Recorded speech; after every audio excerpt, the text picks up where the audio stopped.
Good afternoon everyone and welcome to today's Planning Committee meeting. My name is Councillor David Connor and I'm the Chairman of the Planning Committee here at Fenland. Also like to welcome those members of the press and public who are joining us via the live stream. Before we begin, can I take this opportunity to remind everyone to turn off their mobiles and their computers to silent. Ensure that when using the microphones the red light is on and turned off when you finish speaking. So quickly we'll go to agenda item 1 and I'd like to ask member services if we've got any apologies for absence. So over to you, Joe. Thank you, Chairman. There are no apologies for absence this afternoon. However, we would like to welcome Councillor Elizabeth Sennett-Clough, who has joined the meeting, the Planning Committee meeting today as a substantive member. Thank you. Yep, thank you and welcome. Agenda item number 2 is to confirm and sign the minutes from the meeting of the 29th of May 2024. Do I have a proposer to approve the minutes of May the 29th? Councillor Benny, seconded by Councillor... yeah, forgot your name. Goodness me. And how could I? But anyway, could we have a show of hands on that? That's unanimous. Thank you very much. Agenda 3, no urgent items, but there are none. Agenda item 4 is declarations of interest. Members will now go to each councillor in turn, and can you please state if you have anything to declare in relation to the agenda item here today. So Joe again, please. Thank you, Chairman. Councillor Benny. Thank you, Joe. Just one thing today, quite civil. Item 6. I believe that Councillor Clark, Sam Clark, is related to the applicant. I do know Sam Clark. I didn't know before I became a councillor. I don't socialise with her, but I do my work at Fenland District Council with her. But being an adult, I can separate work and pleasure and separate elements of my life. And I will approach this with an open mind. Thank you very much. Thank you. Councillor Connor. Councillor Clark is obviously related to the applicant. She's obviously a councillor, but I don't socialise with her at all, so I can keep an open mind on this. Thank you, Joe. Councillor Mrs French. Thank you. Yes, the same, Councillor Clark. I don't socialise with her. Also, I have been lobbied on item agenda 5, but I take this as an open mind, and I will make my mind up when I hear all such things. Also, I do belong to 11 drainage boards. I'm a commissioner for 11 drainage boards. Thank you. Councillor Hicks.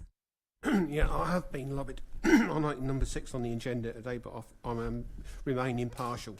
And I understand that the application site in item number 6 of today's agenda is owned by a close relative of one of my fellow councillors, Councillor Sam Clark. The extent of my relationship with Councillor Clark is limited to being a council member colleague, and therefore confirm that I will approach this application with an open mind and will make my decision based only on the planning merits. Thank you. Councillor Imafidon. Thank you. Item number 6 as well. I only know Councillor Clark as a councillor. I do not socialise or associate with her outside the town council. I will keep an open mind, and also I am on 2 drainage boards. Thank you. Thank you. Councillor Marks. Thank you, Joe. Again, I know Councillor Sam Clark only through FDC. I do not socialise with her or any of her family, and again, I am on 4 drainage boards. Thank you. Councillor Sennett-Clough. In relation to item 6, I understand that it's owned by a close relative of my fellow councillor, Clark. I do not know Councillor Clark on a personal level. My only exchange with her has been a hello in passing in Fenland Hall. As such, the extent of my relationship with Councillor Clark is limited to being a council colleague. I therefore confirm that I will approach this application with an open mind and will make my decision based only on the planning merits. Thank you. Thank you, Chairman. Right, thank you, Joe. Now we'll go to the main part of the meeting. Members should only make a proposal on a plan application when invited to do so. However, I will initially be asking for anybody is going to propose the officer's recommendation. Clearly, if no proposal is forthcoming, or if that proposal fails, I'll be then looking for an alternative proposal. Members are reminded that any such proposal should be accompanied by the planning reasons for doing so. So now, without further ado, I'll hand over to the development manager here to present agenda FYR 240291/0, agenda item number 5. So over to you, David. Thank you. Thank you, Chairman. So this is a outline application to erect 4 dwellings with all matters reserved, land north of the Tid Steam Brewery, Kirkgate, Tid St Giles. So the application site is shown in red on the location plan and aerial photo. You can see it sits to the south of Kirkgate in the vicinity of several listed buildings, and these are shown on the location plan, and between the road and a group of buildings which sit sort of back from the road. The area is quite verdant in its character, illustrated by the group of protected trees on the opposite side of the road, and that's evident from the aerial photo. The site is within flood zone 3, however the sequential test which is submitted with the application is considered to be passed, given that there are no sites at a lower risk of flooding readily available within the settlement of Tid St Giles. As indicated earlier, the application is in outline with all matters reserved for future consideration. The site plan here is therefore indicative. However, it does show a pair of detached dwellings sitting either side of the access drive, which serves the buildings to the rear, with each dwelling then served by its own individual vehicular access. To move on to photographs of the site, so photograph number 1 shows it faces north across the area designated for plots 3 and 4, so the eastern side of the site. Photo 2 is looking southeast across the designated area for plots 1 and 2, to the western side of the site from the access track. Photo 3 is facing down Kirkgate from approximately 20 metres west of the site, and the site is sort of on the offside of the road in the picture. Number 4 is facing east toward the existing built form of Kirkgate, taken from approximately 20 metres east of the site. Photo 5 is facing south down the central access track towards the brewery site, which is one of the buildings which sits at the rear, as I referenced earlier. And then photo 6 is facing southwest towards the site from Kirkgate, from a similar position to photo number 4. So in summary, it is considered that the development of 4 dwellings on this site would have a detrimental impact upon the setting of the nearby list of buildings by virtue of eroding further the historic context in which these were developed and remain seen in the current day. It is not considered that there would be sufficient public benefit arising from this development to outweigh this harm and the wider character impact which would be created. The development is therefore considered contrary to the policies of the local plan and the MPPF. In addition, the heritage statement submitted with the application provides insufficient assessment and justification for the development that this also conflicts with the requirements of the National Planning Policy Framework. The recommendation is therefore to refuse the application as set out within the agenda. Thank you, Chairman. Yep, thank you, David. We have 2 speakers on this application. I would now like to invite the Reverend Sandra Gardner, she's the applicant, and Liam Lund-Towler, he's the agent, to make their presentation to the committee. You've got 5 minutes, which you can split between you. You're okay, just take your time, and time will start when you get nicely seated.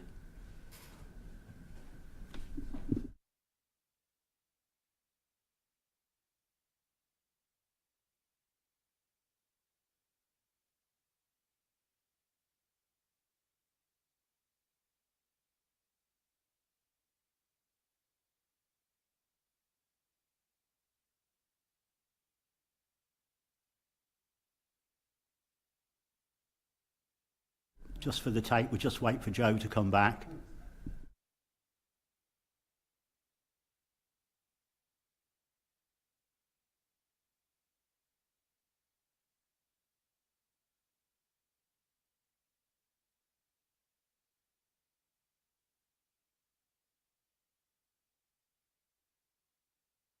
Sydney. Sorry for a lady in a flimsy dress. I got a jacket on it. Okay. Right, Joe's seated, so please start when you're ready. Thanks. Good afternoon, members. Thank you for the opportunity to speak today in support of the application as agent.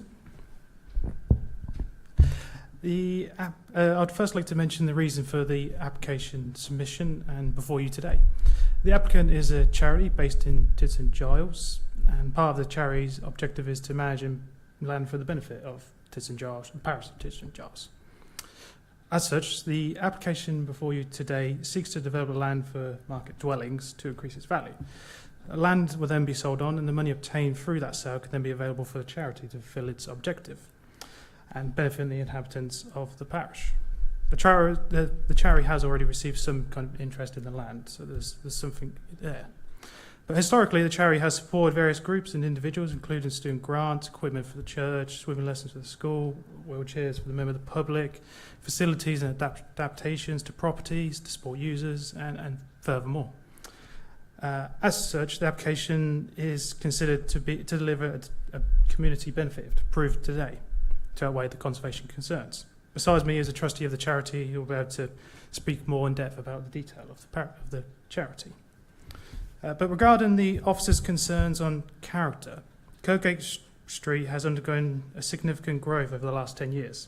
Since 2016, land east of this site on both sides of the road have been developed for residential properties, resulting in land surrounding the listed buildings developed for residential use. As such, the character of this area has been established, and we're proposing to integrate with this character. We are proposing to keep majority of the existing tree on the boundary line adjacent Kirk Street to keep a key feature of this, and only are and where required to facilitate the new access points. Therefore, this application is considered to enhance the area and provide a community benefit to outweigh the officer's recommendation. And now I'd like to pass over to one of the trustees to discuss further. Good afternoon, members. As Liam said, I'm one of the trustees. I'm the only ex officio trustee by dint of my position as Vicar of Tid St Giles. The purpose of the Brigstock and Wren charity is to support the residents of the parish of Tid St Giles, which covers Tid St Giles itself, Four Goats, Fowlanker and Tid Fen. And it's there for individuals in need, paying for items, services and facilities, educational costs, and organisations that benefit the residents of the parish and for the relief of need. Just to quickly summarise some of the more recent payments that we've recently made a £5,000 grant to Kinderley Primary School to go towards swimming, and they've recently received a good rating from Ofsted, and it was noted by Ofsted that the whole school being offered swimming was one of the factors that went towards being offered the good grade. And the head teacher has thanked us for that, and swimming is something we are able to support on a regular basis. We also gave them a grant of just over £1,000 recently for equipment for the school as well. We offer energy grants and food vouchers, which, as I'm sure you'll appreciate, the demand for those has gone up a lot in the last 2 years. We offer educational grants, those post-16 attending colleges or undertaking apprenticeships.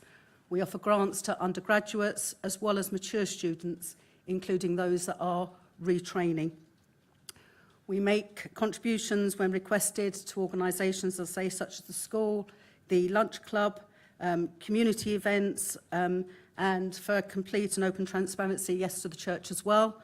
And their most recent grant was to help us to install equipment for live streaming, which post the pandemic has become very important.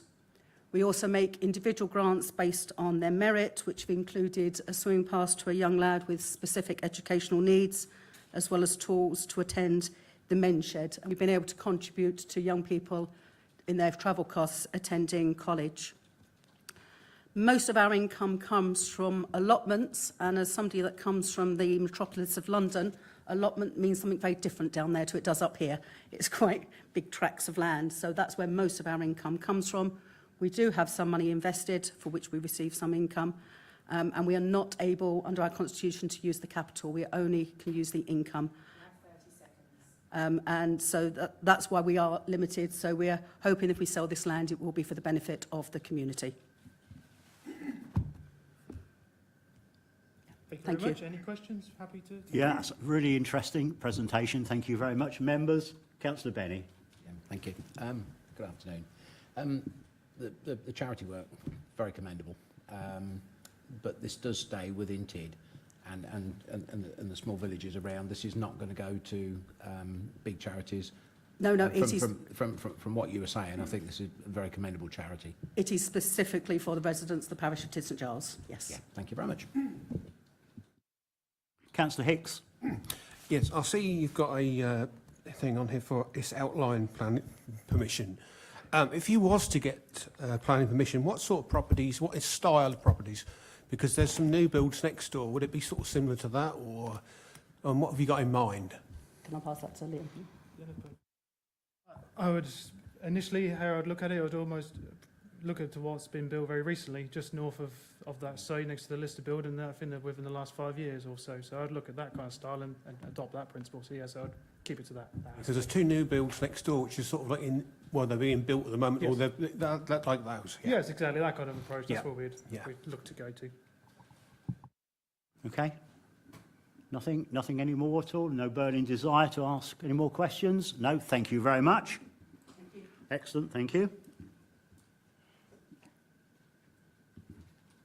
Members, questions to officers, please.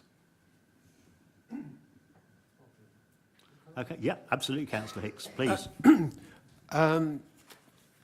There's two new builds. Was that an officer's delegation to give planning permission for the ones next door to the site, the new builds, what half built at the moment? Or was that a committee decision? Through you, Chairman, if I may, that was a committee decision. It was an overturn of officer recommendation. Because that's before my time, so I just want to clarify that. So. Okay, any more questions to officers? Councillor Miffordin, thank you. Thank you, Chair. I've asked this question before when we looked at an application in March next to or in proximity of a listed building. I note here that therefore the assessments outlined, one brings for refusal, it's that it will harm the setting of the nearby Grade 2 listed building, resulting in dominance and a permanent erosion of what is left of it. I did ask, how close does a building have to be? And I think the answer I got was, there is no specific distance. Okay. Now, and we are asked to be consistent with when we grant permission. Like Councillor Hicks mentioned, on a site visit, we saw at least two new builds that looked like they have been abandoned because, and those two builds are like I said, very recent. So why are we allowed, for consistency, how can we grant those two and then not grant a new development like this? They're pretty much the same distance from the listed building, aren't they? So that's your question. David, would you like to try and answer that? I'll try, thank you, Chairman. Yeah, cheers. So I think I would initially draw Councillor Maffidon's attention to the Conservation Officer comments at paragraph 5.1 of the Officer report, which clearly sets out that the development which has already taken place along Kirkgate has already eroded somewhat the setting of the listed buildings, and consequently the importance of the kind of remaining open space around those listed buildings becomes increased, as that is effectively the remainder of the setting. So I think that's hopefully the sort of answer is that while a permission has been granted clearly for those existing properties, that doesn't necessarily set a precedent for the further encroachment and incursion into the setting of those listed buildings. Okay, did you want to come back on that? Yes, I understand that, but how long are we going to preserve listed buildings? Believe me, I am all for conservation and preservation of listed buildings, but then should we just carry on preserving and then forget further development? I mean, life goes on. We need more houses, don't we? So can we just say, sorry, are we okay? Yeah. You make your point, and then the officers will try and respond. Okay, I was just responding to their giggling. You know, it wasn't nice to see that. Yeah, thank you. Yeah. So how?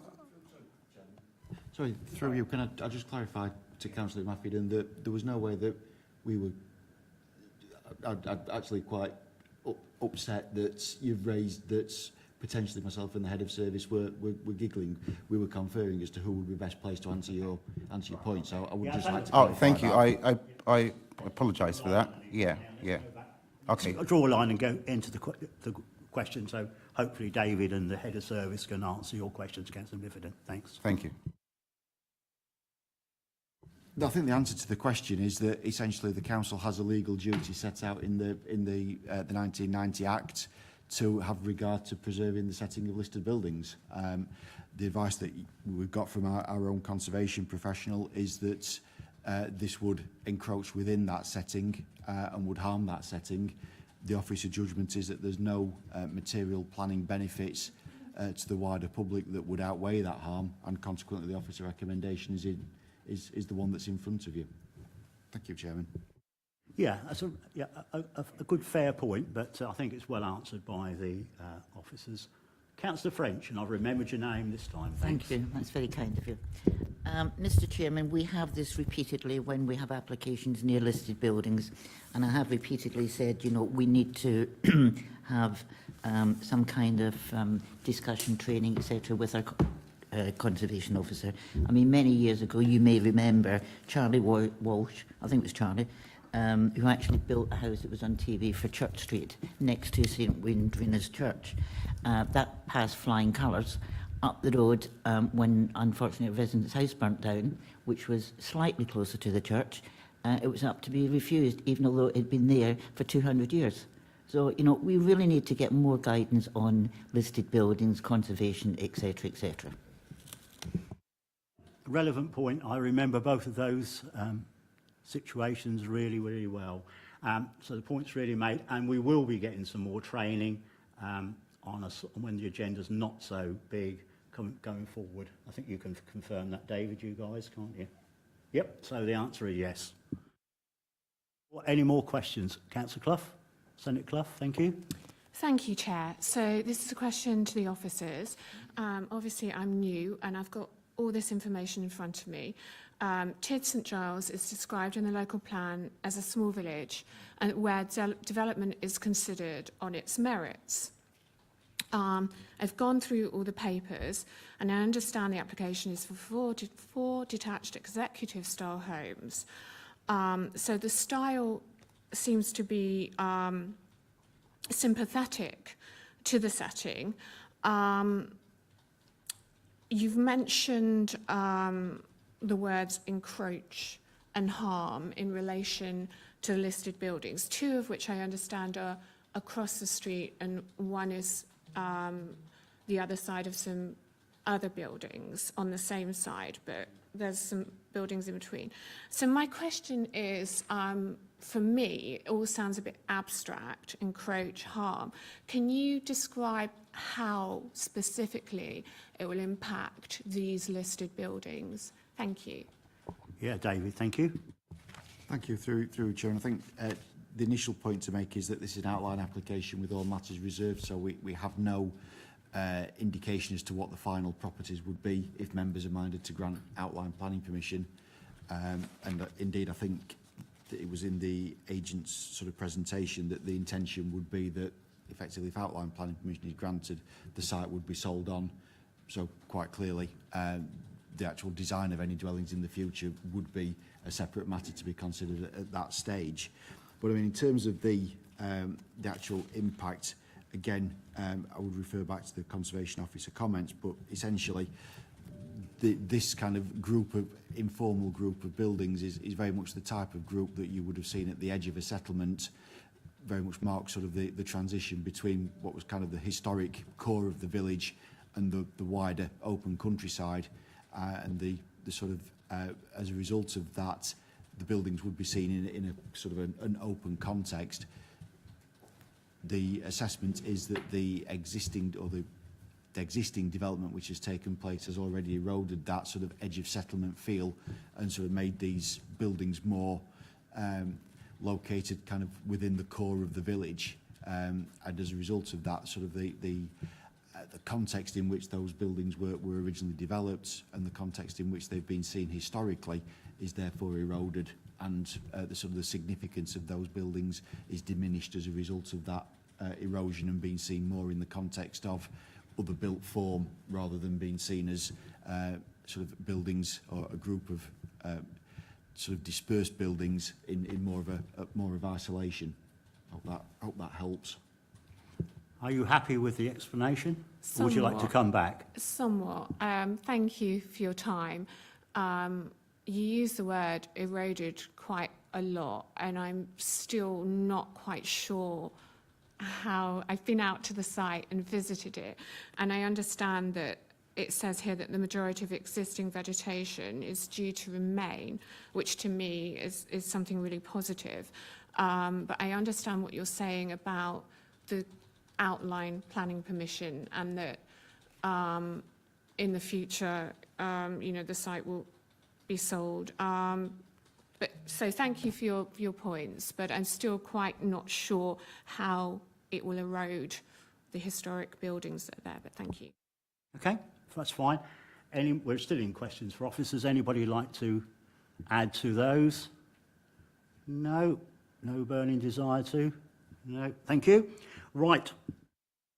Okay, members, thank you. I'd now like to invite members to debate the item in respect to material considerations relevant to the application.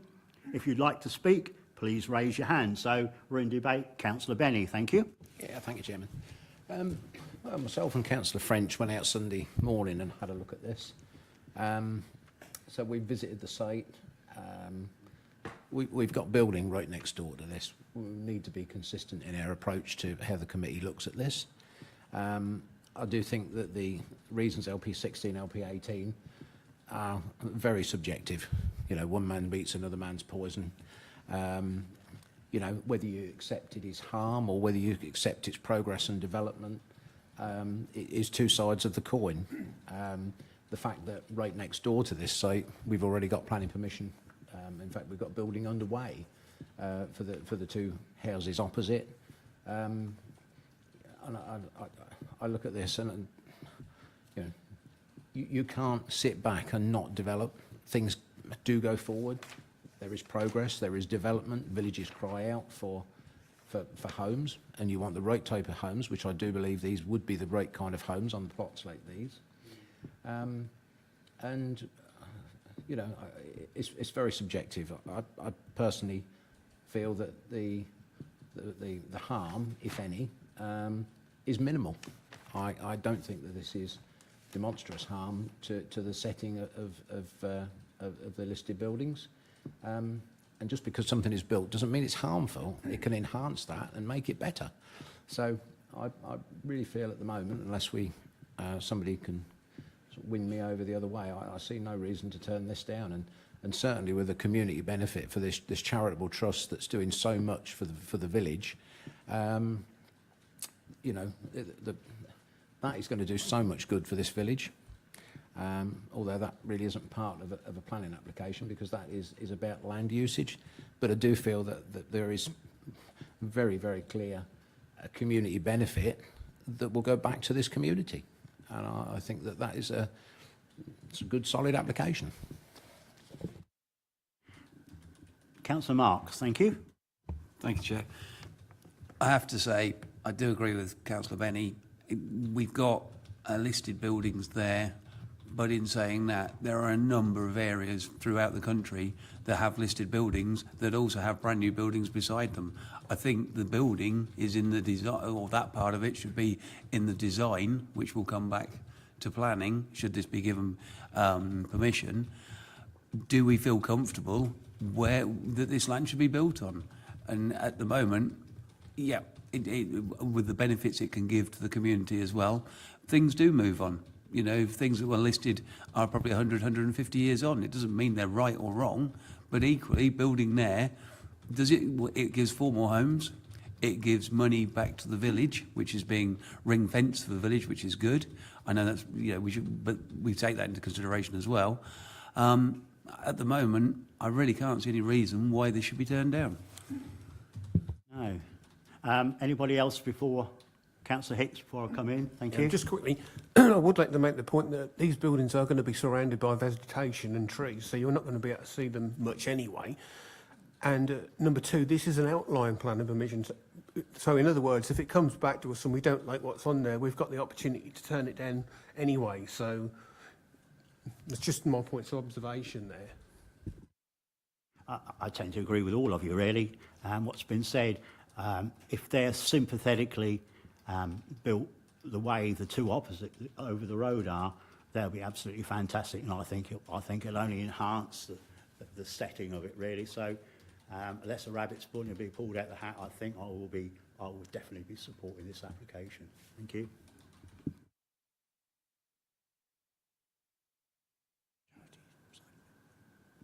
Sorry. Could we clarify the charity side of it, the benefits that aren't planning? Yeah. Sorry, thank you, Chairman. I could have done it, but you know, for you. Thank you, Chairman. I just want to remind members that whilst the charity is a very good cause and you've heard the benefits that they propose, they are not planning merits. They should be divorced in your mind from your decision whether or not to grant planning permission, because there is no mechanism whereby those benefits are being secured through the planning process. Yeah. So I want to make that point for members. Yeah, I think on the comments, or nearly all of the comments that have been made, it is about land usage. And in my comments, I said, if they're sympathetically built like the two opposite, which have no charity status at all, I just feel that I think that will be a benefit to the surroundings and to the listed buildings opposite. I don't think there'll be any harm at all. So, and I think everybody else possibly in here has got the same thoughts as I have. What I'll do is I'll take Councillor Marks in, then I'll bring you in, Matt. Councillor Marks. Thank you, Chair. Having sat on this committee now for a number of years, I think we have seen land put forward like this before, no mention of any charities or anything else, and the committee has taken it on face value for what it is. It's a good use of land by the looks of it. It's got houses being built near it. Yes, we have got a listed building or listed buildings, but equally we have them in many villages and other places as well. And so if somebody presented this without any mention of a charity, I still think I would, well, I certainly know I would be supporting this. Okay, thanks, Councillor Marks. Matt, would you like to make your point? Thank you. Thank you, Chairman, through you. Just as a point of clarity, just because a couple of different things that I heard during the debate, this site, as we know, one of the first reason refusal rates relates to the impact on the listed building. The NPPF is clear when it comes to listed buildings, differently to where they are with traditional sites, and we know where normal harm in relation to character of the areas, that if there is any harm, we should be looking at public benefits. And obviously the officer's report deals with that. And just a couple of points that were raised didn't quite talk to that narrative. I just wanted to make sure, obviously, the committee was fully aware of that when they're dealing with their debate, you know, whether it's things such as, you know, TPOs, listed buildings, etc., where the resource is finite. We have to be that little bit more careful, and there's normally a need for a public benefit where normally you'd be saying the benefits outweigh the harm or something, but when it's something like a listed building, you just need that little bit more. And obviously, officers have looked at the report, you know, looked through the application, obviously raised some concerns with the level of public benefits, but just wanted to make that clear just for the debate. Thank you, Chairman. Yeah, thank you, Matt. Councillor Benny wants to come and say something else. Thank you, Councillor Benny. Yeah. I mean, we had some planning training some time ago, and we were told that planning isn't about one issue. Yeah. Planning is about having a bowl that you throw all your consultees into, and you look at it, and you come out with an answer that is based, and certain elements of that outweigh other elements. And looking at this, I feel that the conservation, which is just one of many consultees within a planning application, has been given a huge amount of weight to this. You know, there's no other objections to this. It is purely on the conservation. And bearing in mind, with that bowl full of answers that we can pull out of there, do we give conservation, you know, the amount of weight we are being led to, that we should be taking, maybe? But there is also the positives that come out from all the other aspects of this planning application. It is a solid planning application. And for that reason, I think that with the bowl that's in front of me, the other elements of this outweigh that the maybe potential harm. I don't see it as potential harm. I accept the professional officer's opinion, but that a difference of opinion doesn't make people right or wrong. I just feel that the bowl in front of me says this application needs passing. Yep, thanks, Councillor Benny. We did. We had the training last May, and you were absolutely right what you said from the guy from South Links. He had 3 or 4. He was in charge of 3 or 4 districts, wasn't he, if you remember rightly? And that's exactly what he said. And for me, I thoroughly endorse what you say. I was at that training as well. And for me, this ticks all the boxes, really. I think it will bring public benefit. It will bring some houses, much needed houses there. It'll sustain the village. So for me, I just feel, that it ticks the boxes for me. But thank you. I'll listen to anybody else at all. Councillor St Clough, thank you. I was just going to come in on the public benefit, and you just hinted at that, Councillor Connor. Under LP12, it does say that new development will be supported when it contributes to the sustainability of that settlement. And I do believe that 4 very nicely built houses will contribute. There are obviously going to be family homes, and villages do need to have fresh blood, new people in to sustain them. So that's my thought on that. Yep, thank you for those comments. Anybody else at all? We're still in debate. I'll remind anybody. Nobody else wants to say anything? Okay. So, officers, would you like to come in now? Thanks.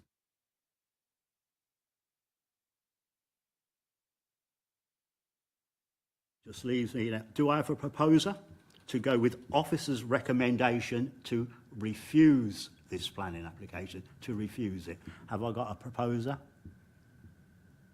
Doesn't look like anybody is going to do that. So I'm looking for another proposal. Councillor Benny. Thank you, Chairman. I'd propose that we go against officer's recommendation on this one and approve the application. Officers to set conditions as always.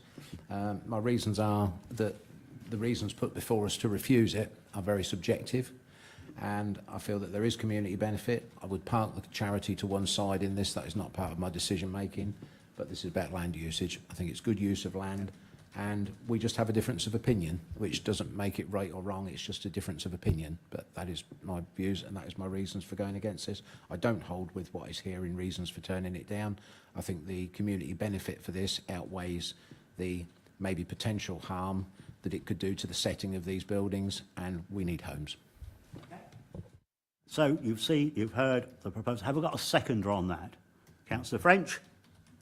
Okay, so we've got a proposal to go against officer's recommendation to approve this application, proposed by Councillor Benny, seconded by Councillor French. Can I have a show of hands on that, please? That application is approved, Chairman. Yep, thank you, members. Thank you.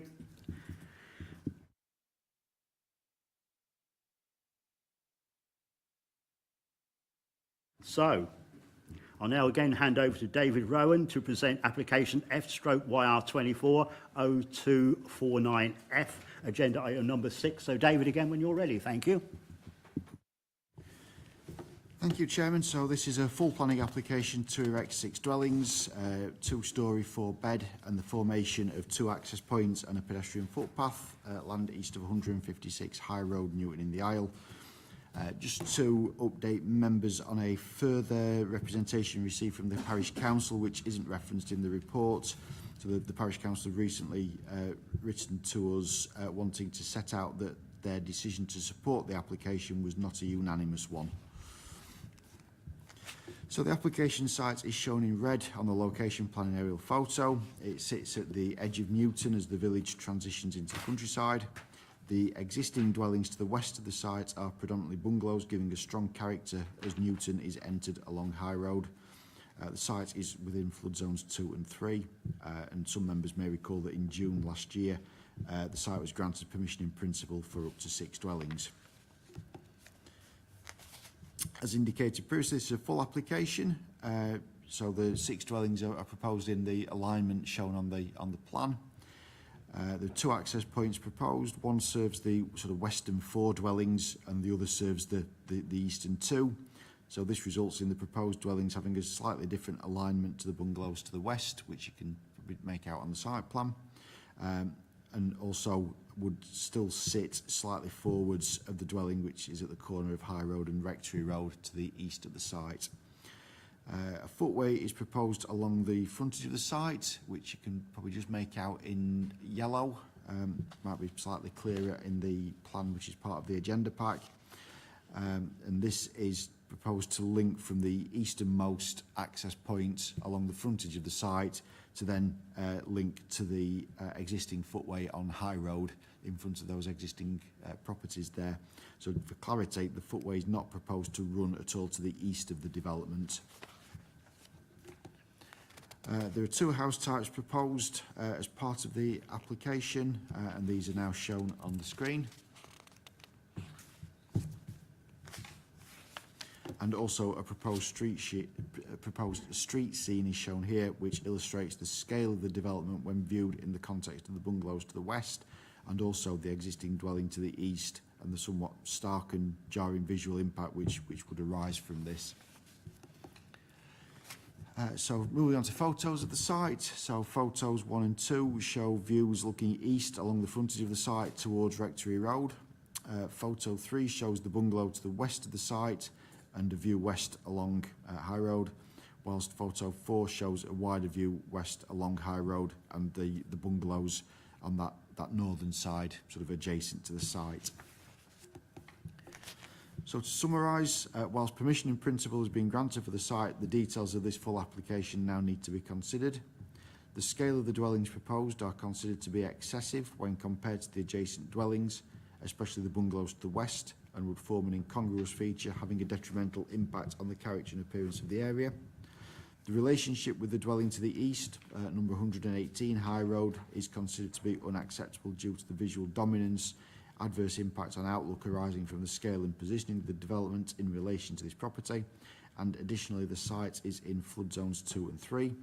The exception test should be passed as part of the consideration of flood risk and would need to demonstrate wider sustainability benefits. The permission in principle was largely approved in this respect owing to the assertion that a footway could be provided linking to properties on Rectory Road. No such footway is to be provided as part of this application, and from discussion with the local highway authority in connection with a further application on Rectory Road, it would appear that this is not deliverable. The recommendation is therefore to refuse full planning permission as set out within the agenda. Thank you, Chairman. Yep, thanks once again, David. We have 2 speakers on this application. First, I'd like to invite David Pritchard, an objector to the proposal, to make his presentation to the committee. When you're nicely seated, Mr. Pritchard, obviously your time will start then. No worries, no rush at all. Thanks.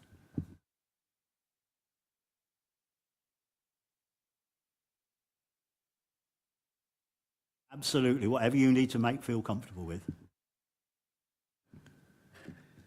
Good afternoon, members. I've been asked to speak on behalf of some of the objectors to this development, many of whom can't be here this afternoon as they're on holiday and work commitments. I'm also an adjacent landowner to this development, and I wasn't notified of the land being put forward to planning in principle, and I wasn't able and aware until later to put my objections. We object to the following reasons. District PAN requires new properties to be in existing developed footprint, LP12, LP3. The new developed footprint is quite easily seen and defined by the draft 2022 plan, and all this is all confirmed in its red line plan. The applicant refers this development as a residential infill. As infill site is a gap between buildings in an already built up area, the area should no longer be larger than a gap to accommodate a maximum of 2 properties. This is not an infill. LP3 defines Newton as a small village. In these settlements, developments will be considered on its merits, but will normally be of limited nature and normally be limited in scale to residential infilling. LP12 requires community consultation if development exceeds the growth threshold. The Fenland Plan, Clause 23, Table 9, in which Newton is a small village type B, required an addition of 6 dwellings, which has already been accommodated. And what were planning approvals? Since then, we've had other suitable sites, including the Shrubberies, Old Colville site and the Woodman's Pub, all potential development sites, and we've had no consultation. LP12, Rural Development Policy, also states that the development would only be supported if it contributes to sustainability of the settlement. And I can't see how that is done. LP12 also states that where it will result in a loss of high-grade agricultural land, comprehensive evidence is provided to justify the loss. Comments were made on the original proposal, including that the site was in flood zone 3. This is the highest risk of flooding, and all alternative avenues should be pursued before being built on. The site is on a 60-mile-an-hour busy road adjacent a corner and is a blind road with Rectory Road. The existing linear form of developments would be continued along road frontage, resulting in extended ribbon development. It will have an impact on the setting of the listed church. An adverse impact on open countryside, where the gap contributes to the rural character of the area and Newton Village. The development will result in likely adverse harm to local character and sense of place. This is a substantial development for a village with few services. The site has limited access to services. The main drains in the village do not extend this far, and we already have problems with the treatment plant in the village, including periods where sewage is disposed of by tankers.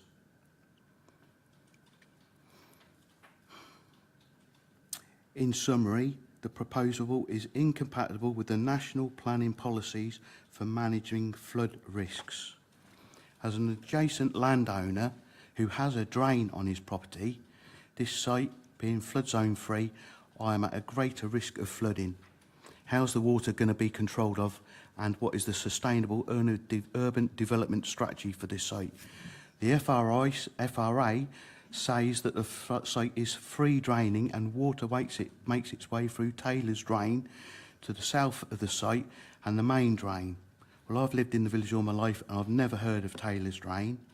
The dike when I went to the site was full, and that was out the grips from the road being cleared because it should also be taking the highways water.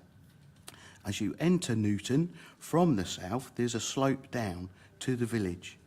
So you're planning on using an existing drainage system to the south. So I'm not sure how you're going to pump it up the hill unless you are, as I say, going to pump it, and that has to be in a sustainable manner. I'm already saturated. Building on this land will be changing the natural drainage of the site, and I will be affected. As a riparian owner of a drain downstream. 30 seconds. Okay.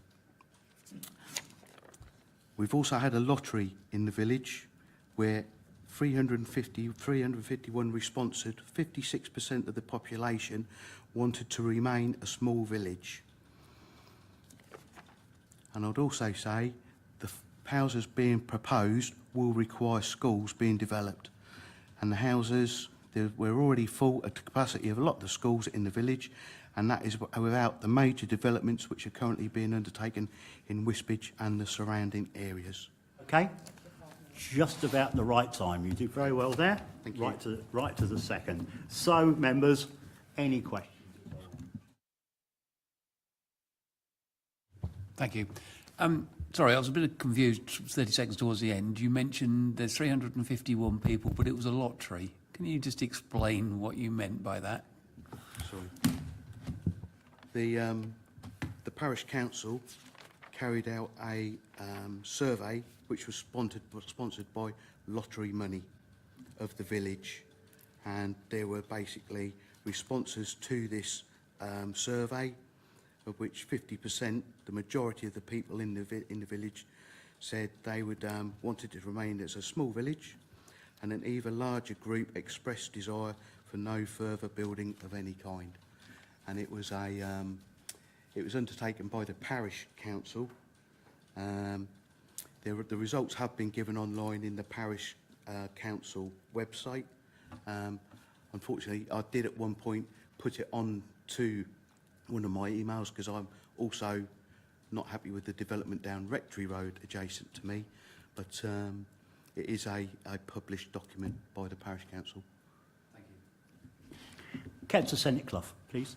Thank you, Chair. Hello. For clarity, I'd just like to confirm, you mentioned a couple of times that it's in flood zone 3. Yeah. The report says it's actually located within flood zones 2 and 3. So I'd like to ask you which information is correct, if I may, please. Well, I don't know which one is correct, but on the original proposal for that site, it said that the majority of the site was in flood zone 3. That was on the red-lined application submission called 4019, which owners of land were able to put forward their land for development in villages. And it was stated on the back of that document. And I think that's a document where there were lots of comments made by the planning officer about the unsuitability of that plot or that site not being suitable for development. Thank you. That might be a question for someone else then. Yep, thank you. Councillor French, then Councillor Hicks. Thank you. Mr Pritchard, you say about the riparian dyke that you own part of it. Who owns the other side of it? Because it only goes to the middle. Is the other site, I believe the landowner is, it used to be some farmers called Hubbards, but I think the land has now been bought by, it'd be Roger Shippey, and I'm not sure what the farm name would be. So it's not owned by the application site? No. Okay, that's... and the other thing is you did say that you hadn't been consulted. Yep. Not at all? No. Not on the PIPs? Not originally. Apparently there was I did go up and after I heard it had passed and there was the sign on a post, but there's no village notice board in the village, so I wasn't aware that there was any planning going on. I hadn't seen All right, I think that's a question for officers. Thank you.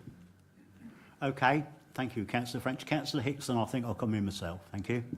I know we're not in questions to officers yet, but I just want a point of clarification about this flood zone. Is it 2-3 or is it 2-3? I'll just quickly allow that, but just for clarification, because it has got Councillor St Clough mentioned it. So yes, David, please. Thank you, through you, Chairman. The majority of the site is in flood zone 3. However, there is a small portion of the site that's also in flood zone 2. Okay. So you say there was a consultation, but the parish council, in their infinite wisdom, have debated this, and the majority of them wanted this. They've got no objection to this.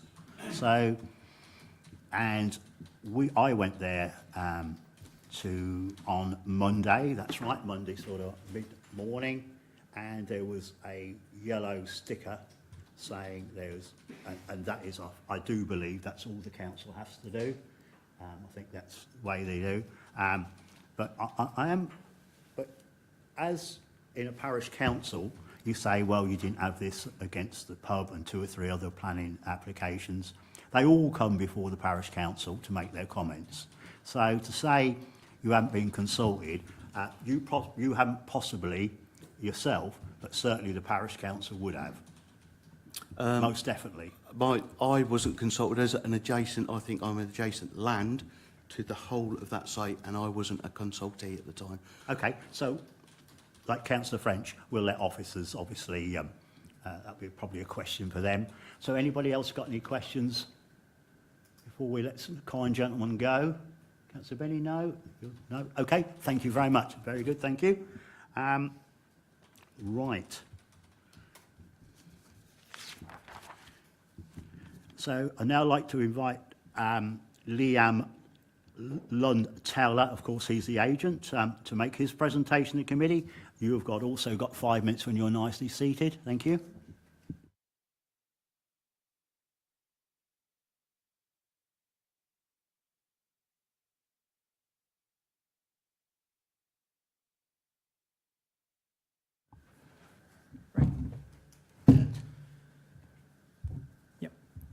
Good afternoon, members. Thank you again for the opportunity to speak as agent, as support. Members may remember this site because it was, as a previous application, as mentioned previously, in May last year. That application was permission in principle for up to 6 dwellings, and members resolved to approve that application. Naturally, following on, today you have an application for 6 executive-style dwellings on the entrance of the village. These 4-bedroom dwellings would allow more families to move to the area, and the previous application had support from the parish council, and this one before you also has parish council support. To achieve this, the parish and highway support, we are proposing a footpath to the safe frontage connecting to the existing one. And just as a follow-on from that, the reason it doesn't carry east around Rectory Road is because highways say that's not required, so they objected to extending going that way, hence it's been removed. So that way it doesn't go away to along Rectory Road anymore. There are no other consultee objections to this application. As such, the proposed dwelling designs are considered to enhance the character and appearance of the area and would support local amenities to the benefit of the community to outweigh the officer's recommendation. We respectfully ask the committee to support this application today, similar to the previous one, so I'll happily take questions, really. I think you're going to ask the same as I, Councillor French. I'll leave it to you. I'm sorry. Okay. Interesting. I think I've got quite a few questions to you. I'm concerned about this riparian dyke to start with, so maybe you can shed some light on that. But more importantly, when you put a PIP application in and it was approved a couple of months ago, were you aware that you were not going to be able to achieve this footpath that was promised? That's one question. Regarding the footpath, I'm not sure what the concern is regarding that. I assume the concern was regarding perhaps where it meets the corner of Rectory Road, but I'm not too sure what the concern is about. That's why the highways have conditioned it appropriately. We're proposing a 2-metre footpath. Well, I think that's why the PIP was actually... sorry, Paul, I've got a couple of questions. I don't know where this application is going. I don't think anybody does at this time. If this application was approved, obviously it's a 60-mile limit, would the applicant be willing to reduce that speed limit at their costs? At the minute, I'm not aware of any proposals to do that. If members find that's a reasonable requirement, if that's something that can facilitate it, I'm sure it will be considered, yes. I'll let others come in. I'll come in later on. Councillor Hicks, did you want to come in? Thanks. You intended to put a footpath around there. You don't own the dyke, and the edge of the dyke to the road isn't wide enough to put a footpath. So where are you going to get the land from to put a footpath? I've been down there. It's like that. That's not 1.8 metres. Some of the land will be used from our ownership, or the applicant's ownership anyway, to facilitate that. So you're going to put the footpath on your land behind the dyke? I'm not sure I follow. Well, you've got the edge of the road. You've got the edge of the road. You've got a little bit of land, and then you've got the dyke. So show me on that map exactly where you intend to put the footpath. The only point I can point to is... If that's any easier for you, you can go out and point to it if, you know. Yeah, I can, but where we've illustrated in the yellow kind of... Yeah, but there isn't enough land there. I've been down the site and had a look. It's very narrow. It's not wide enough for a footpath. No, it's not 1.8. No. I wouldn't. I haven't measured that area, but we can clarify it's literally it. If like members want clarification, then we can achieve It's that. less than a metre. It is.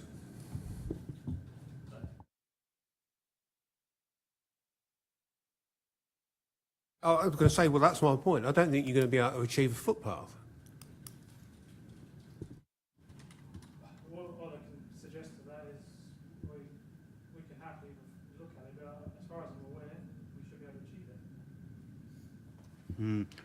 I'm just going to look for anybody else before I bring Councillor French in. I'll take Councillor Marks, Councillor Mifferton, then I'll take Councillor French because she'll no doubt think of some more questions in the meantime. Thank you. One comment that was raised by planning just a few minutes ago is these properties are going to look very stark, and so I guess the comment is they're going to look out of place for a period of time. Are you proposing to put trees and leave the trees that are there?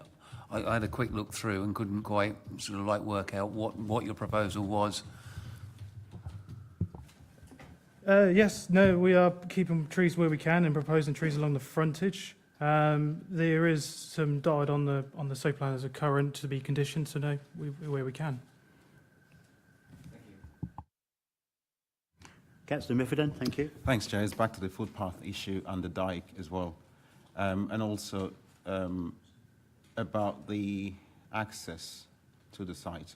I think the officers mentioned as well that you initially, when the PIP was approved, there was going to be a footpath.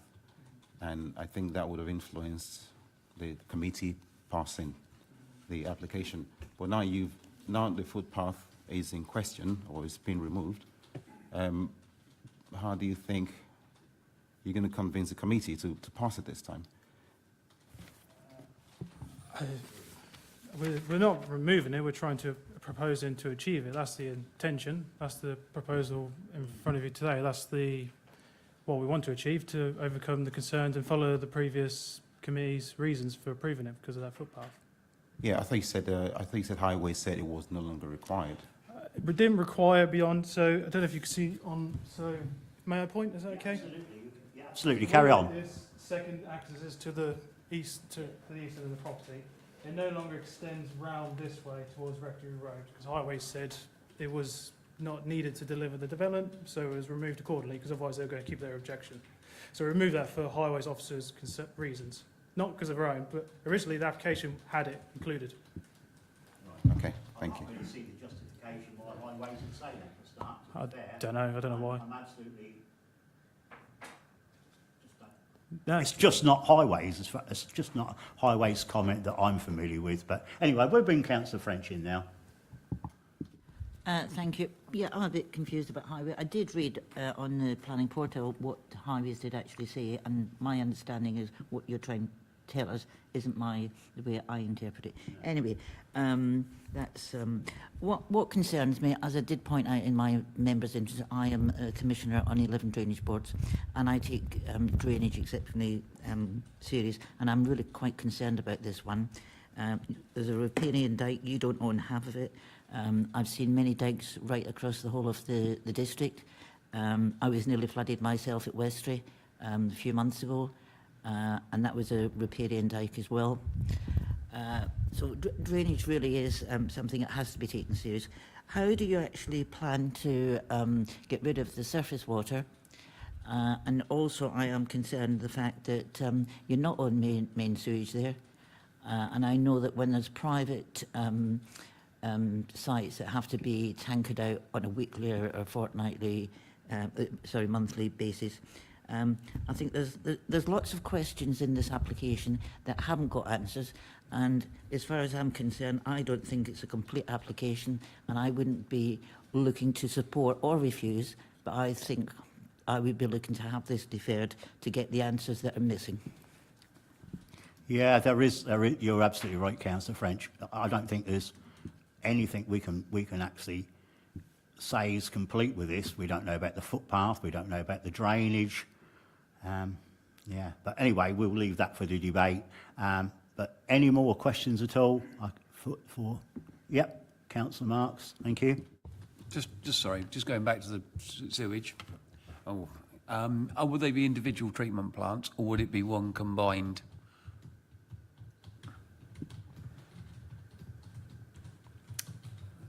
Trying to figure if required, it would be individual per plot for purely maintenance and for their own personal use. And eventually it would discharge to the same point, yes. But it'd be individual units per individual site, property. Okay, thank you. To help with the deliverability and build of the properties as well. But you're not really certain about that, though, are you? The issue is, as Councillor French has said, is whether we're going to have tankers going in there every week, obviously with more properties, and we have one at home, and it's once a year. But if it's all combined, then I think we need to be hearing that and understanding that, and again with discharge as well, because 6 properties discharging in different directions maybe is a lot different than one big sort of like discharge into one drain at a time. So, any more questions? No, thank you very much.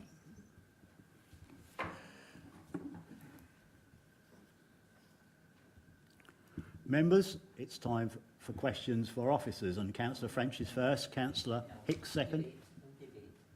Oh, you're going to leave it to debate? Okay. Councillor Hicks, this is officers. Right. Just for my education, because I don't know the answer, and you guys do. What weight has got to be given to a full planning application if they've already got a PIP? Outline, sorry. Oh, yeah, outline. What, or any permission. What, how can you... It's full, isn't it? Oh, sorry. I'm going to say, put it down as full planning permission. I mean, is there any cadence, is there any weight behind that? So if we give one decision, that automatically means that even if we don't apply this one, we've got to give it at some point? No. Really? No? Okay. We haven't. Anybody else, any questions to officers at all? Did you want to carry on? Well, just wanted to find it. Okay. David. Thank you, through you, Chairman. So, by granting the permission in principle, the council has accepted the principle of having residential development on this site. However, that doesn't necessarily, or the issue now is, can a detailed scheme be designed which is acceptable? So, as the recommendation here sort of sets out, there are a number of detailed concerns which officers have in respect of the scheme that's in front of you for that detailed application, rather than you can't revisit we don't think this is now an acceptable site for the principle of housing, but as long as the reasons for refusal relate to detailed matters, which they do, then that is a reasonable, sort of proper decision to make. Okay, any more questions to officers? No burning desire? Sorry, David, you can carry on. I think there was one issue that I was anticipating a question on in respect of the consultation with Mr Pritchard. Sorry, I did forget. I've just written it down, yeah. Yeah, so just to clarify on that, so so with any planning application, the council is only required to notify properties which immediately adjoin the application site. So Mr Pritchard's actual home address is not adjacent to the application site. It's sort of additional land which he owns, so the council isn't aware of land ownership details. And in those situations, the council is required to publicise the application by way of a site notice, which is what happened in this instance. So the statutory requirements in terms of consultation have been carried out. Yeah, they've been adhered to. Councillor Marks. Just on that note, the gentleman said regarding the village notice board, I've never seen any planning. Have I missed something in my... That's not a needed... Through you, Chairman, the requirement is that we erect a notice as close to the application site as possible. So we would not erect one on a village notice board, which could be, half a mile away from the application site. The only time that we may do that is for a very, very large scale proposal where we're wanting to make the maximum number of people aware. Thank you. On this application, it's on the more or less on the application site. When I went and had a look at it, it was easy to see from by the notice which piece of land we were looking at. So they've adhered to exactly what they're supposed to do on this occasion. Thanks. Councillor Mifford, and then I'll bring you Councillor Bennett. Just to add, officer, in addition to what he said, can you please clarify for our knowledge, when you say only properties adjacent or nearby, does that mean properties that are occupied and lived in? Say if it was a derelict building, for example, do you not notify the residents or the occupants of those properties? Through you, Chairman, we would notify a property, if it has a postal address that we can identify, we would notify that property, and the letter is addressed to the owner or occupier. Okay. So, Councillor Benny. Yeah, thank you, Chairman. Yeah, Mr Pritchard also made reference to a village poll that was taking place. Now, we had a similar sort of thing in Chatteris, and we were told by our Chatteris town clerk that this poll carries absolutely no weight in terms of planning. The people who ran it still went ahead and ran this poll at the cost of nearly £6,000, although this one was funded by the National Lottery. But my understanding was, and we were told at the time at Chatteris, and I wondered if the same applies here, that a poll has absolutely no sway or opinion. It comes down to planning matters, and it is not relevant to this. I'm sure that officers will answer your question. Thank you, Chairman. Yeah, that's correct. Okay, so with questions to officers? Searching round? Nothing. Thank you very much. So, members, I'd now like to invite members to debate the item in respect of material planning considerations relevant to the application. If you'd like to speak, you know what to do. So, Councillor French. Thank you.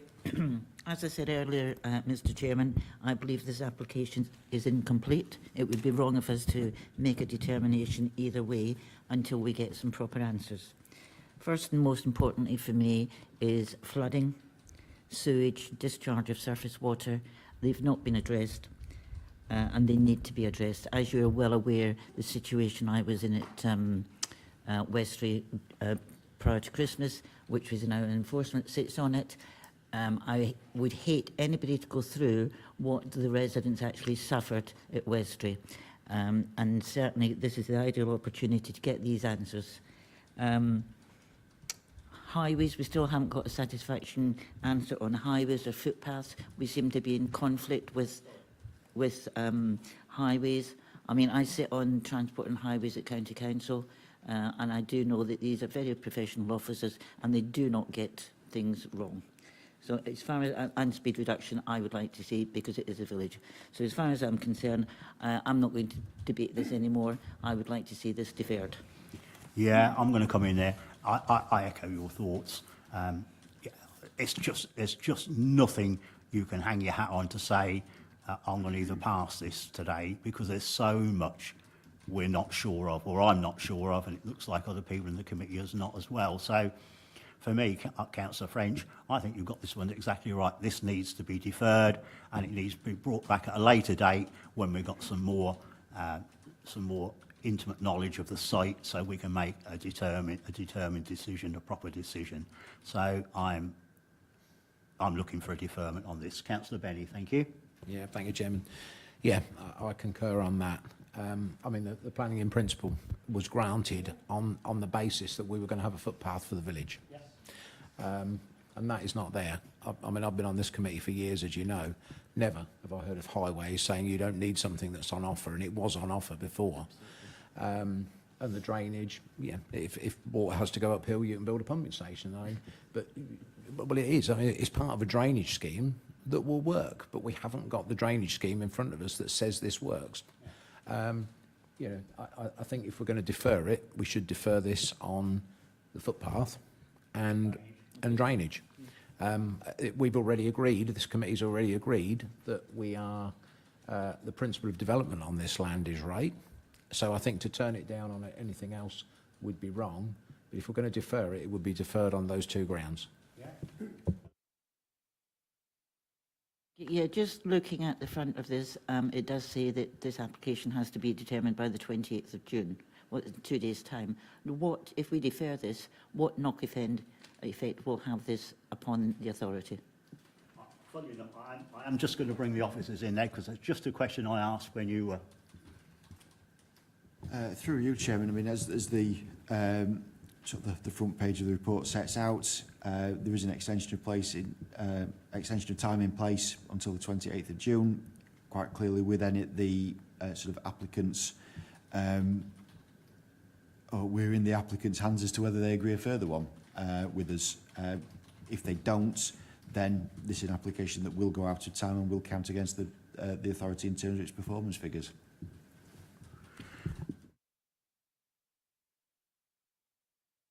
Councillor Marks, you want to say, then Councillor Benny. Thank you, Chair. We also touched on the speed limit of 60 mile an hour. I think that needs to be brought into this as well as number 3, regarding whether they would be prepared to pay towards the reduction of speed limit through that section, because it's a 60.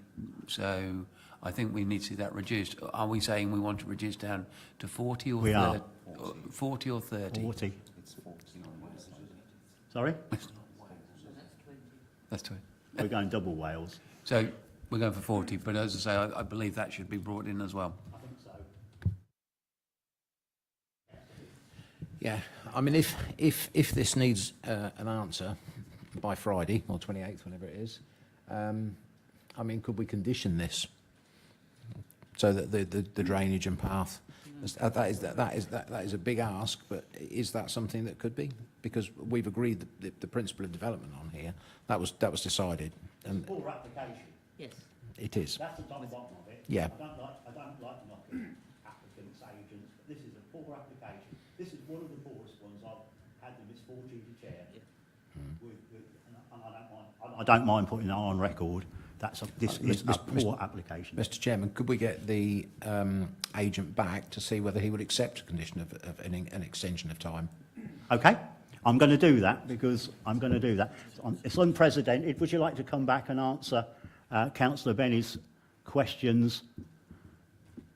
And they need to be at the affirmative as well. Yes, we would be happy to agree an extension of time to resolve those concerns if committee are looking to affirm it today. Okay, If you want that's fine. Sorry. Sorry, Chairman, it's perhaps a little bit of a moot point now, but I mean, essentially the issue of whether extensions of time are to be given or not is not a material planning consideration. It's an informative issue for members to be aware of, but it is not material to the determination of the application and should not be used to overcome members' concerns necessarily if they have any with regards to the application. It's clear that we've got concerns, David. So, Councillor Hicks and Councillor French.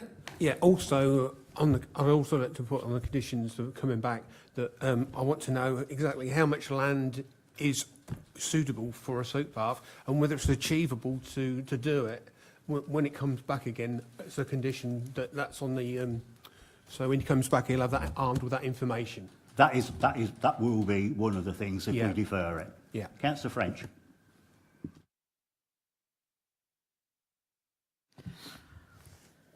I agree with you, Mr. Chairman. I've sat on this planning committee on and off for 25 years, and I have never seen such a poor planning application. I am concerned that, when we don't get these applications done in time, that it's the planning authority that gets the blame of everything. It's not always the authority.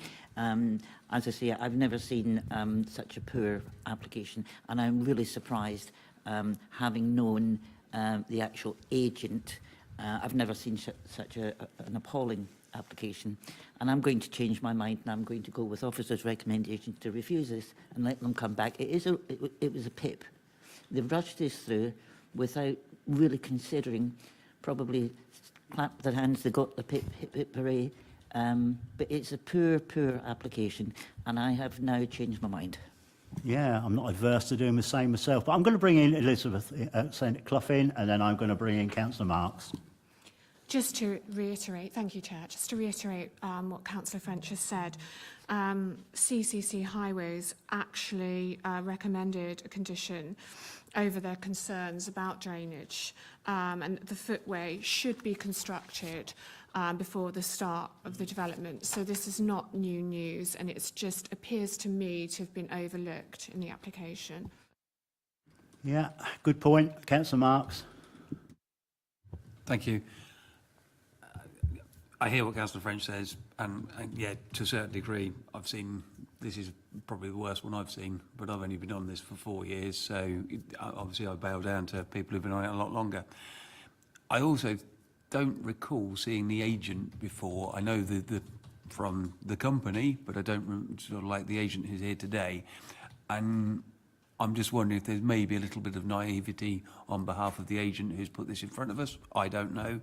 I just feel we have given previous times benefit of the doubt and allowed deferrals, and I just feel that probably a deferral on this occasion may be better than just a no. Thank you. Well, I tend to agree with Jan. There's too much wrong with this, and I just can't see how all these issues can be sorted out. Okay. Well, that's fine. Anybody finished? Everybody finished? Yeah? Right, I'm going to bring you in officers now. Anything you've got to add to it before I'm going to look for a proposal? Thank you, through you, Chairman. I think the key point for members to consider is that this is a full planning application. So the details that are on the plan that's on the screen here are what's being applied for. And if members are not happy with that plan, then they're certainly entitled to refuse the application as recommended. I suppose just to pick up on a few of the issues that have maybe been debated. So to start off with highways and this issue of the reduction of the speed limit, we have got nothing actually from highways expressing any sort of concerns necessarily in terms of vehicles manoeuvring out onto the road with a 60-mile-an-hour sort of limit on there. And also it would be unreasonable for the committee to require the applicant to enter into a sort of a highway regulation order to lower the speed limit. In terms of the footway issue, I mean, I'm reading the highway comments as set out within the office report, and there is nothing in there that actually indicates that they're saying that the footway only needs to go only needs to serve the site and doesn't need to go round the corner as such. Clearly, as long as the footway serves the actual application site, highways are going to be happy because that's what they're looking at, the highway impacts of the development. But certainly there's nothing within their comments that kind of says, you know, please remove the extra spur going onto Rectory Road. In terms of drainage, I mean, the IDB have commented on the application and talk about the board will require formal land drainage consent for the 2 access culverts. Noted that soakways are indicated as the preferred method of surface water disposal, and the applicant has to show that soakaway drainage would be effective. And as part of the application form, it's indicated that foul sewerage is to be dealt with by the main sewer. So I think just to clarify some of the issues that maybe members have debated. Thank you, Chair. Yeah, thank you for clarifying that. Any more questions on David's explanations? It's not a question, Mr. Chairman. Listening to what you said, I sit on drainage boards, and there was a new directive from the drainage boards only a couple of months ago. But to be fair, that was from middle level. North level are slightly different.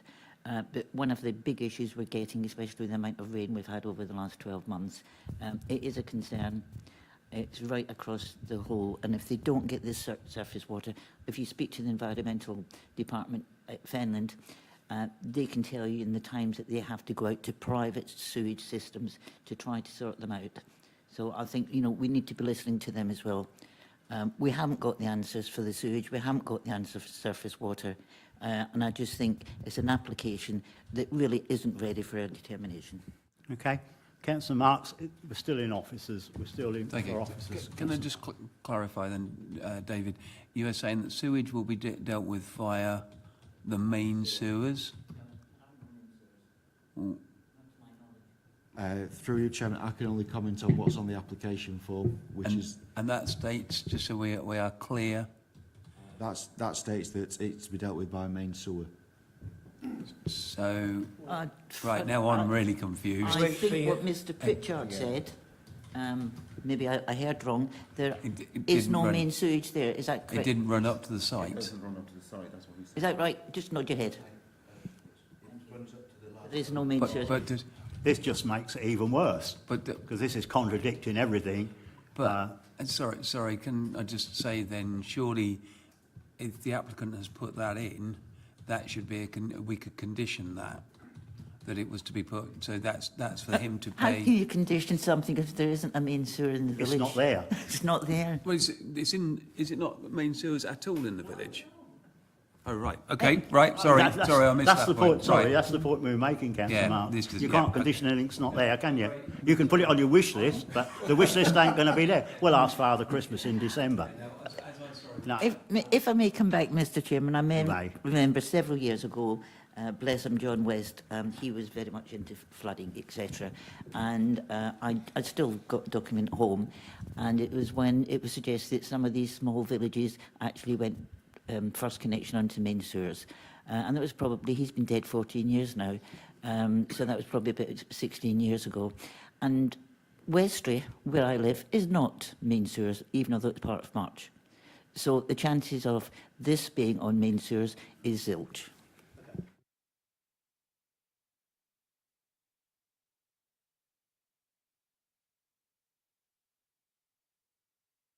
So I don't mind doing a proposal from the chair that we go with officers recommend to refuse this. It's too many outstanding issues with it. It's a really poor application, and so I'm happy to propose that we go with officers' recommendation to refuse this from the chair. Have I got a seconder? Councillor Miffordin. So can I have a show of hands on that proposal? Those against? That application has been refused then. Thank you.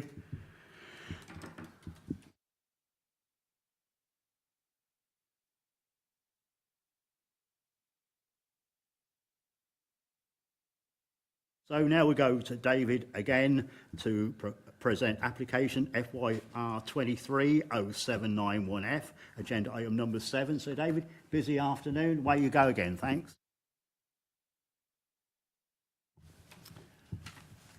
Thank you, Chair. So this is another full planning application to erect 3 dwellings and associated works with access from Willow Gardens. Excuse me. Land north-west of 41 King Street in Wimblington. So the application site is shown in red on the location plan aerial photo. It sits to the rear of the properties which front onto King Street and is surrounded effectively on all sides by residential development. It is proposed that the site would be accessed from the existing Willow Gardens road to the east. And for those of you that are not aware, Willow Gardens is a fairly recently approved development of round about 60 dwellings, which the latter stages of which I believe are currently still in the process of being built out. So the proposed site plan is shown here. As you can see, the 3 dwellings are sort of arranged running east-west across the site.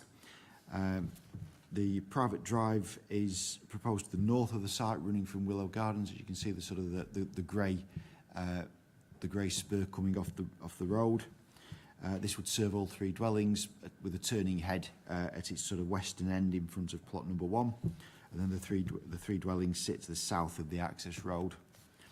The street scene at the bottom of the image shows the view of the dwellings from the north, effectively from the access road. And shows the step down in height, sort of running west to east as one gets closer to Willow Gardens itself, so that the lower property is adjacent to Willow Gardens. More detailed elevations are shown on screen now. Plot 1 is a 2-storey property, but of a sort of a chalet style, for want of a better description. Plot 2 is lower, but still proposes living accommodation within the roof space. And then plot 3 is single storey, say lower, adjacent to Willow Gardens. So the photos on screen show a view looking up Willow Gardens towards where the access would be formed on the left-hand side of the image. So effectively where the mobile home is shown would be sort of part of the site, and then the access just to the north of that. And then further details showing sort of the actual access point itself, so effectively where that hardcored area is. And then the right-hand image showing a view sort of along the hardcored area, sort of along effectively where the access road would be in towards where the application site is. So in summary, the application site is located within the built form of the settlement and surrounded by existing residential development. There is considered to be no significant character harm. Relationships with neighbouring dwellings are considered to be acceptable, and there are no other technical matters which would justify the refusal of planning permission. The recommendation is therefore to grant the application as set out within the agenda. Thank you, Chairman. Yeah, once again, David, thank you. We have one speaker on this application, and I'd like to invite Liam Lund-Taylor back again to make his presentation to the committee. Again, you've got 5 minutes. Thank you.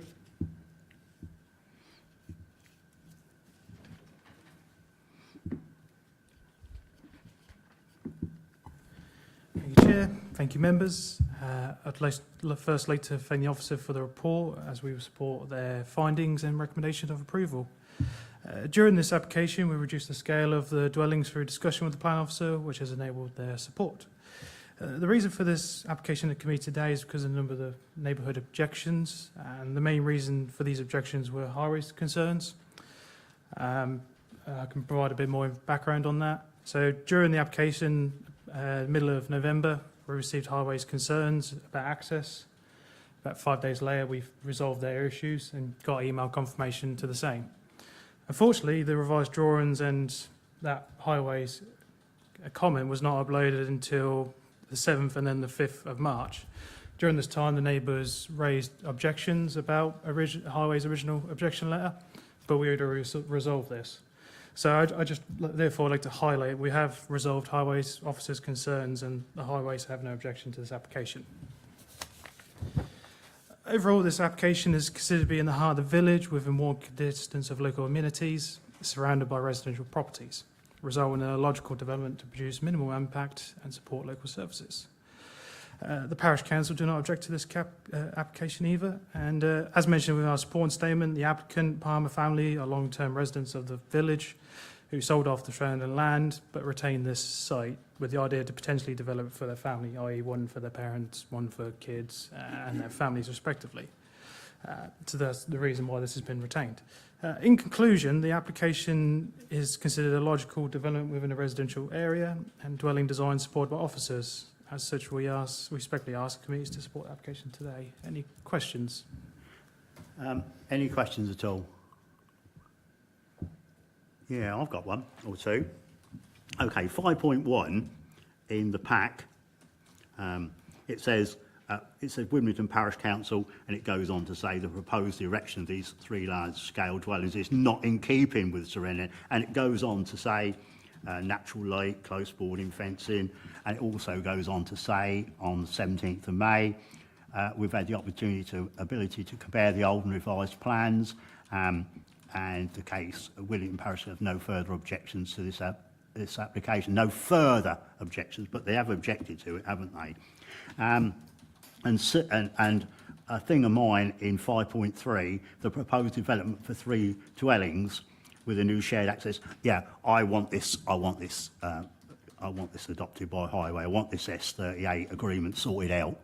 That is absolutely imperative to me, because as we heard last month at the planning, the local highway authority have got more S38 agreements outstanding that they could paper the front room with them. So, although if it was a larger application, I would say until the last 3 or 4 houses to occupation, as I said at the last meeting. But I won't this time. But I really want this adopted to highway standard, because I've seen from Councillor Marx's and where he's taken me around a couple of places I know myself, that once they've gone from there, it's a heck of a job to get them back. So I want a cast iron agreement this is going to be adopted by highways, and I'm looking at you straight in the eye, because I'm going to hold you responsible if not. I have no control what Reasoned Homes do to that road. I can't give you that guarantee. But you can do that bit what you've got. We can deliver what we're proposing. I'm not asking you to do what Reasoned Homes do. No, we can deliver what we're proposing. Yes. That's but a definite. The adoption part, that's our control, because that's controlled under the application that was approved for Reasoned Homes. Absolutely, I understand that. I understand you've got no bearing, you've got no responsibility for them. I'm just asking for these 3 dwellings and your little spur of the road to be adopted. Oh yeah, that's fine. I don't not adopted standard. I don't think we're proposing to adopt this standard. Yeah, it does. It says adopted. It says it is the developer's intention for it to be adopted. As a result, we have been approached regarding an S38 agreement. The shared driveway will need to be at least 5 metres wide for at least an initial length of 8 metres from Willow Gardens. So if you look at 5.3 in the pack, you'll see, unless I'm reading it wrong, you've agreed to have that developed, and you can come and get my copy if you wish. Am I reading that right, Councillor French? Yeah. Thank you, Councillor Senate Clough. You can come in next, Councillor French, with pleasure. I'm just waiting for Mr. Ted.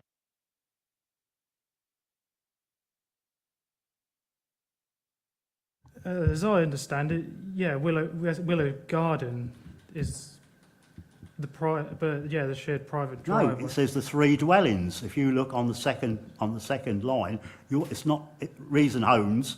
Willow Gardens is about, I don't know, 60 houses or 60 bungalows. This is your application for 3, and you've applied for an S38 to get it adopted.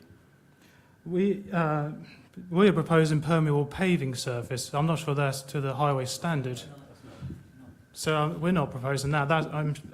To my knowledge, that's referring to Reason Homes' site, which is not currently adopted. Okay. Sorry if I may intervene, Chairman. I think try and, I know it's perhaps not conventional, I think to perhaps try and assist with the committee moving along. My reading of this is that the reference is being made here to the developers of Willow Gardens having applied for a Section 38 agreement in respect of the adoption of the roadway serving that wider development. Certainly it is the applicant's intention, as shown on the submitted drawings, that the actual access road from Willow Gardens to serve the development is to be a shared surface which would not be an adoptable road and clearly a private driveway. In respect of the obligation to get the applicant in this case to do the section of Willow Gardens to an adoptable standard, I think that would perhaps be unreasonable in the wider context of the Reason Homes development, given that essentially if you've got 50 to 60 dwellings being served by a road that's not adopted, I do question what the harm would be in a further further three dwellings being served by unadopted roadways. With reference back just to the Willow Gardens development, hopefully to just make things a bit clearer for members, there was a requirement through condition that before the occupation of any dwelling, the road there needed to be made up to binder course, which it has been, and also that there was to be details submitted in respect of sort of interim management arrangements if the site wasn't to be, if the roadway wasn't to actually be adopted by the county council. Clearly there's an intention for adoption, but as we've sort of stated on a number of occasions, there is no obligation through the planning system to require a road to be made up to adoptable standards. It is not a reasonable requirement from a planning perspective. I hope that helps the committee. Yeah, it's fine. Anybody else got any questions for Mr Lund-Taylor at all? Councillor French, thank you.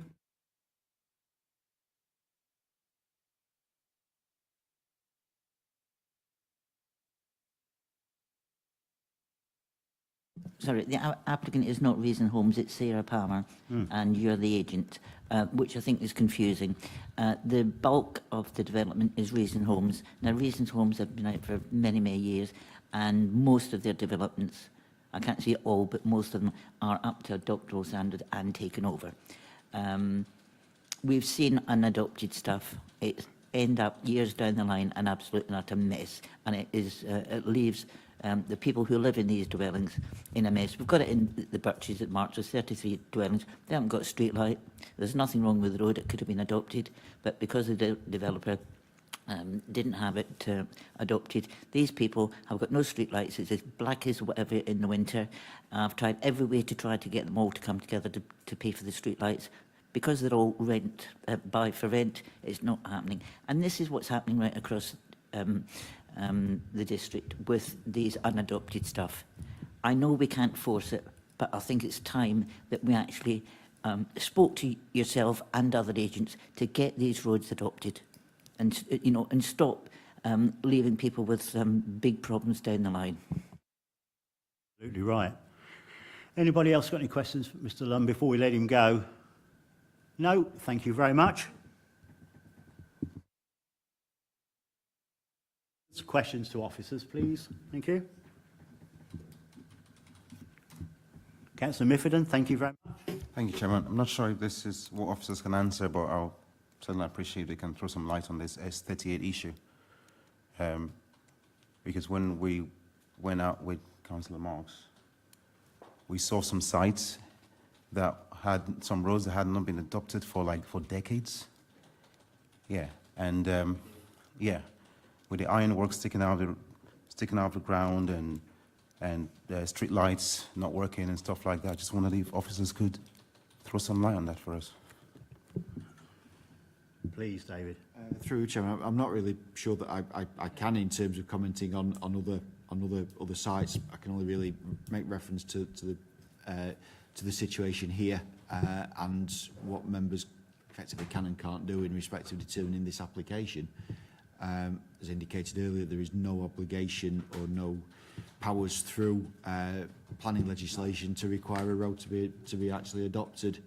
The best that we can do is to ensure that there is at least a binder course level put down so that people can actually access their properties on a reasonable standard of road rather than across a sort of a dirt track or a field, and also to ensure that if the road isn't adopted there is at least a sort of a fallback management arrangement in place, which is what has happened with the Willow Gardens development. I think members perhaps are at a risk of getting a little bit bogged down in the adoption of Willow Gardens with respect to the committee rather than necessarily dealing with the material considerations in respect of the actual planning application. Okay, I'm happy to give you some download and some information on an S38 agreement. So I'm quite conversant with them through county council highways, but at a later time at your convenience. So yeah, we'll move on. So any more questions to officers at all? No? Did you want a question to officers? Okay, members? Members to debate the application and Councillor Hicks to kick it off. Thank you. Yeah, I don't see how we can really turn this one down. I mean, if you look at the map, it's like building a jigsaw puzzle and having a piece missing out the middle. You know, it makes natural sense to just put that there to finish it off. That isn't the plan issues about the roadway, so that can't be taken into consideration. All we've got to view is what we see and what we read. It meets all the criteria. I can't see anything wrong with this one. That's my view on it. Thanks very much. Anybody else want to add debate? No? I think we're all... No? Officers? That's a quick debate, isn't it? Yes. What have you got to say to that? Not a lot, is it? No comment. Through you, Chairman, no further comments. Oh, lovely. So we're looking for a proposal now. Who wants to propose this? Councillor Hicks, you will start first. I'm proposing to go with officers' recommendation and to grant this application. Yeah, that's good. Councillor French has got her hand up, so we've got to go with officers' recommendation to approve this. Councillor Hicks is proposing it. Councillor French has seconded it. All those in favour of that? Application is approved. Lovely. Thank you very much. That application's been approved. Well done. So we'll have a little break now while we get the YouTube switched off. And we can have a 5 minutes coffee if anybody wants one while everything's getting sorted out. Thanks.